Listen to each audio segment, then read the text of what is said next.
To change narrator voice audio in Windows 10 Home, open Settings, click or tap Start menu icon, and then click or tap Settings,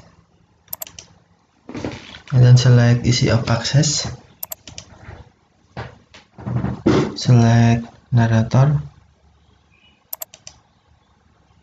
and then scroll down and select where you heard narrator's voice, tap drop down menu, and then select audio you want, default audio device or other audio. Simple. Okay, thank you for watching. Have a nice day.